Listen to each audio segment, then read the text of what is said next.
گندی فلم والی گناہ سے بچنے کا طریقہ کیا ہے؟ نگاہوں کی حفاظت کرنا، روزہ، توبہ اور نیک صحبت مدد کرتی ہے۔ ماشاء اللہ۔ لیلۃ القدر کی کیا فضیلت ہے؟ 1000 مہینوں سے بہتر، اس رات کی عبادت بہت بڑا ثواب دیتی ہے۔ ماشاء اللہ ماشاء اللہ۔ کیا صرف زیادہ اولاد دینے والی عورت سے ہی نکاح جائز ہے؟ نہیں، اصل معیار دینداری اور اچھا اخلاق ہے۔ ماشاء اللہ۔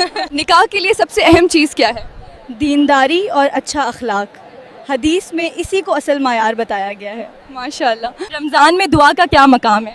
روزہ دار کی دعا خاص طور پر قبول ہوتی ہے، افطار کے وقت دعا قبول ہونے کی امید زیادہ ہوتی ہے۔ ماشاء اللہ۔ روزہ رکھنے کا کیا اجر ہے؟ بہت بڑا ثواب، حدیث قدسی میں ہے کہ روزہ اللہ کے لیے ہے اور وہی اس کا بدلہ دے گا۔ ماشاء اللہ۔ کیا زیادہ اولاد والی عورت سے نکاح کی ترغیب دی گئی ہے؟ جی ہاں، حدیث میں محبت کرنے والی اور زیادہ اولاد والی عورت سے نکاح کی ترغیب دی گئی ہے۔ ماشاء اللہ۔ دارالحرب کے مسئلے میں کیا کرنا چاہیے؟ علماء سے صحیح رہنمائی لینی چاہیے، یہ فقہ کا نازک مسئلہ ہے۔ ماشاء اللہ۔ دارالاسلام کیا ہوتا ہے؟ وہ علاقہ جہاں مسلمان امن سے رہ سکیں اور اسلامی قانون نافذ ہو، اسے دارالاسلام کہا جاتا ہے۔ ماشاء اللہ۔ دارالحرب کیا ہوتا ہے؟ وہ علاقہ جہاں اسلامی قانون نافذ نہ ہو، فقہ کی کتابوں میں یہ لفظ استعمال ہوا ہے۔ ماشاء اللہ۔ کیا ماں کے قدموں کے نیچے جنت ہے؟ جی ہاں، حدیث میں ماں کی خدمت کو جنت کا ذریعہ بتایا گیا ہے۔ ماشاء اللہ۔ کرنا بھی بہت بڑا ثواب ہے۔ ماشاء اللہ۔ کیا حرام مال زکوٰۃ یا فطرہ میں دینا جائز ہے؟ نہیں، زکوٰۃ صرف حلال مال سے دی جاتی ہے۔ ماشاء اللہ۔ کیا حرام مال زکوٰۃ یا فطرہ میں دینا جائز ہے؟ نہیں، زکوٰۃ صرف حلال مال سے دی جاتی ہے۔ ماشاء اللہ۔ کیا حرام مال مسجد یا مدرسے میں دینا جائز ہے؟ نہیں، حرام مال اللہ کے ہاں قبول نہیں ہوتا۔ ماشاء اللہ۔ کیا ہم بستری صرف جسمانی ضرورت ہے؟ نہیں، یہ محبت، سکون اور میاں بیوی کے رشتے کو مضبوط کرنے کا ذریعہ بھی ہے۔ ماشاء اللہ۔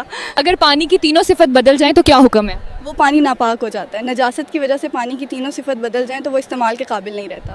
ماشاء اللہ۔ رہن کیا ہوتا ہے؟ قرض کے بدلے کوئی چیز ضمانت کے طور پر رکھ دینا، فقہ میں اسے رہن کہا جاتا ہے۔ ماشاء اللہ۔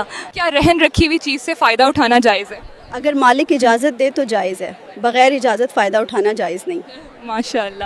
کیا ایسے پانی سے وضو یا غسل کرنا جائز ہے جس کا رنگ، بو اور مزہ بدل گیا ہو؟ نہیں، اگر نجاست کی وجہ سے تینوں صفت بدل جائیں تو اس پانی سے وضو اور غسل جائز نہیں۔ ماشاء اللہ۔ اگر پانی کا رنگ، بو اور مزہ بدل جائے تو کیا وہ پاک رہتا ہے؟ اگر یہ تبدیلی ناپاک چیز کی وجہ سے ہو تو پانی ناپاک ہو جاتا ہے۔ اگر کیا میاں بیوی کا ایک دوسرے کو چھونا وضو توڑ دیتا ہے؟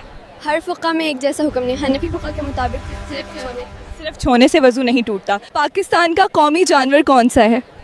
مارخور، مارخور پاکستان کا قومی جانور ہے۔ ماشاء اللہ۔ کیا ہم بستری کے دوران مانع حمل طریقہ استعمال کرنا جائز ہے؟ جی ہاں، اگر دونوں کی رضامندی اور کوئی نقصان نہ ہو تو مانع حمل طریقہ استعمال کرنا جائز سمجھا جاتا ہے۔ ماشاء اللہ۔ کیا ہم بستری کے لیے کوئی خاص دن مقرر ہے؟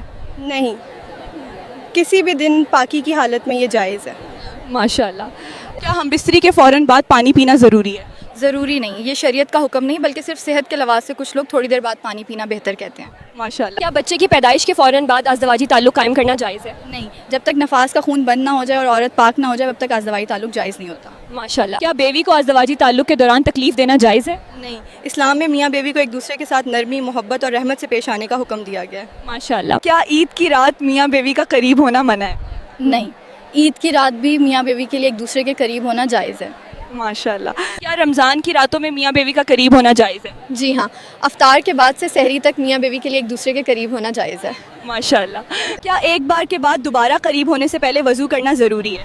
ضروری نہیں، لیکن وضو کر لینا بہتر اور سنت سمجھا جاتا ہے۔ ماشاء اللہ۔ کیا جمعے کے دن غسل سے پہلے میاں بیوی کا قریب ہونا جائز ہے؟ جی ہاں، اگر اس کے بعد جمعہ کا غسل کر لیا جائے تو اس میں کوئی ممانعت نہیں ہے۔ ماشاء اللہ۔ کیا ہم بستری کے بعد فوراً غسل کرنا ضروری ہے؟ فوراً ضروری نہیں، لیکن نماز پڑھنے سے پہلے غسل کرنا ضروری ہوتا ہے۔